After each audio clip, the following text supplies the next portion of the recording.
Price Lord. எல்லாம் எப்படி இருக்கீங்க? கர்த்தருடைய கிருபையில எல்லாம் நல்லா இருப்பீங்க நான் விசுவாசிக்கிறேங்க. அநேக நாள் சென்று உங்கள சந்திக்கிறதுல ரொம்ப ரொம்ப மகிழ்ச்சி. கர்த்தர் இந்த தருணத்த கொடுத்ததுக்காக கர்த்தருக்கு நான் நன்றி சொல்றேன். நம்ம யூடியூப் சேனல்ல ஷார்ட்ஸ்ல நம்ம டெய்லி ஆர்என்எல்எம் டெய்லி பைபிள் வேர்ட்ஸ் அப்படின்றது நம்ம டெய்லி வசனத்த போடுகிறோம். நெறைய பேர் என்கரேஜ் பண்றீங்க. அதில ஜெப உதவிக்குன்னு போட்டிருக்கிறோம். டெய்லி நெறைய பேர் கால் பண்ணி ஜெபித்துக் கொள்றாங்க. கர்த்தரோட நாமத்துக்கு நான் நன்றி சொல்றேங்க. எங்கள இந்த அளவுக்கு நீங்க ஜெபத்தில தாங்குறதுக்காகவும், உங்கள நாங்க ஜெபத்தில தாங்குறதுக்கும் கர்த்தர் கொடுத்த இந்த அன்புக்காக, இணைத்த இந்த தயவுக்காக நான் நன்றி சொல்றேன். தொடர்ந்து இத கேட்கிறவங்க, பார்க்குறவங்க, இந்த வார்த்தைய கேட்கிற உங்க வாழ்க்கையிலயும் எந்த மாரி பிரச்சனை இருந்தாலும், உங்களுடைய ஜெப விண்ணப்பங்கள எங்களுக்கு தெரியப்படுத்துங்க. நிச்சயமா உங்களுக்காக ஜெபிக்க நாங்க தயாரா இருக்கிறோங்க. கர்த்தர் இந்த கிருபைய எங்களுக்கு தந்ததுக்காக கர்த்தருக்கு நான் நன்றி சொல்றேன். இன்னைக்கு நம்ம தியானிக்க போறது, எல்லாருடைய வாழ்க்கையிலயும் கஷ்டம் இருக்கு. வேதனை இருக்கு, போராட்டம் இருக்கு. கேட்க உங்க வாழ்க்கையிலும் சரி, பேசுற என் வாழ்க்கையிலும், எல்லார் வாழ்க்கையிலும் கஷ்டம் இருக்கு. ஆனா இந்த கஷ்டத்துல நம்மள தாங்க நம்ம இயேசு மட்டும் தாங்க இருக்கார். இத நீங்க விசுவாசிக்கிறீங்களா? ஆமாங்க. நம்மள ஆறுதல் குடுக்க, நமக்கு தேவையானத செய்ய நம்ம இயேசுவால மட்டும் தாங்க முடியும். தாவீது ராஜா சொல்றாங்க, 94ஆம் சங்கீதம் 19ஆம் வசனத்துல, "என் உள்ளத்தில் விசாரங்கள் பெருகுகையில் உம்முடைய ஆறுதல்கள் என்னை தேற்றுகிறது." ஆமாங்க. இந்த நம்பிக்கையானது மட்டும்தாங்க தேவன் நம்மகிட்ட எதிர்பார்க்குறார். இந்த நம்பிக்கை நமக்குள்ள இருக்குதா? இந்த விசுவாசம் நமக்குள்ள இருக்குதான்றத தான் கர்த்தர் சோதிச்சு பார்க்குறார்.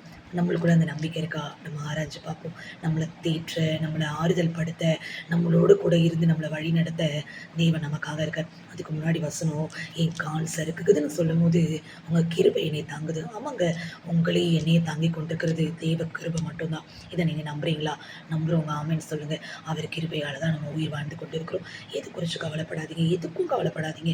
நமக்கு ஆறுதல் செய்ய நம் தேவன் இருக்கிறார். அதனால தான் பிலிப்பியர்ல வாசிக்கிறோம் இல்லங்க. 4ஆம் அதிகாரம் 6ஆம் வசனம், "நீங்க ஒன்றுக்கும் கவலைப்படாமல் எல்லாவற்றையும் குறித்து உங்க விண்ணப்பத்த ஸ்தோத்திரத்தோடு கூடிய ஜெபத்தினாலும் வேண்டுதலினாலும் தேவனுக்கு தெரியப்படுத்துங்கள். அப்பொழுது எல்லா புத்திக்கும் மேலான தேவ சமாதானம் உங்க இருதயத்தை, உங்கள் சிந்தைகளை கிறிஸ்து இயேசுவுக்குள்ளாக காத்துக்கொள்ளும்." எப்படிப்பட்ட ஒரு ஆறுதலான வார்த்தை பார்த்தீங்களா? நம்முடைய வேதனைகள, கஷ்டங்கள நம்ம யாரிடத்துல தெரியப்படுத்தணுமா? தேவனிடத்துல. அவரிடத்துல தெரியப்படுத்தும்போது, நமக்கு எதுக்கும் கவலைப்பட வேணாம். ஆமாங்க. நம்ம கூட வாசிக்கிறோம். சாமுவேல் 1 சாமுவேல அன்னாள் கூட பாருங்களேன், ஆண்டவருடைய சமூகத்துல போய் தான் இருதயத்த ஊற்றி ஜெபிக்கிறா.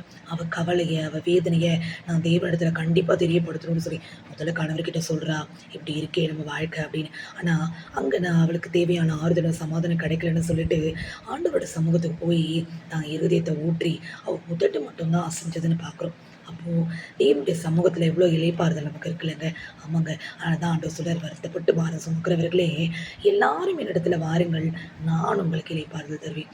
அந்த இளைப்பாறுதல் தருகிற தேவனை நோக்கி நீங்க பாருங்க. எத குறிச்சு கவலைப்படாதீங்க. எல்லா புத்திக்கும் மேலான தேவ சமாதானம் உங்க இருதயத்தை ஆளும்படியா கர்த்தர் கிருபை தருவாரு. உங்கள கிருபையால தாங்குவாரு. அவருடைய அவருடைய வேதனைகள் அவருடைய நம்முடைய வாழ்க்கையில இருக்கிற வேதனைகள, கஷ்டங்கள எல்லாவற்றையும் மாற்ற நம்ம இயேசுவால கூடும். நீங்க நம்பிக்கையா மட்டும் இருங்க. விசுவாசத்தோட இருங்க. எல்லா சூழ்நிலையும் மாற்றி உங்க வாழ்க்கைய கர்த்தர் ஆசீர்வதிப்பார். உங்களுடைய கவலையெல்லாம் அவர் மேல வச்சிருங்க. எல்லாவற்றையும் அவர் பார்த்துக்கொள்வாரு. ஏற்ற வேலையில உங்கள உயர்த்த நம்ம இயேசுவால கூடும். ஏன்னா இயேசுப்பா உங்கள நேசிக்கிறாருங்க. அந்த நேசம் உண்மையானது. அந்த அன்பு உண்மையானது. அது என்றைக்கும் நம்மள வெட்கப்படுத்தாது. ஆமாங்க. ரோமர் 5:5 சொல்லப்படுகிறது, "மேலும் நமக்கு அருளப்பட்ட பரிசுத்த ஆவி நம்முடைய இருதயத்துல ஊற்றப்பட்டிருக்கிறபடியால் அந்த அன்பு, அந்த தேவ அன்பு நம்ம இருதயத்துல ஊற்றப்பட்டிருக்கிறபடியால அந்த நம்பிக்கை நம்ம வெட்கப்படுத்தாது." நிச்சயமாங்க. அந்த அன்பு நம்முடைய இருதயத்துல இருந்தா அந்த நம்பிக்கை நம்மள ஒரு நாள் வெட்கப்படுத்தாது. இந்த வார்த்தையை விசுவாசிங்க. கர்த்தர் உங்களையும் உங்க குடும்பத்தையும் ஆசீர்வதிப்பார். God bless you.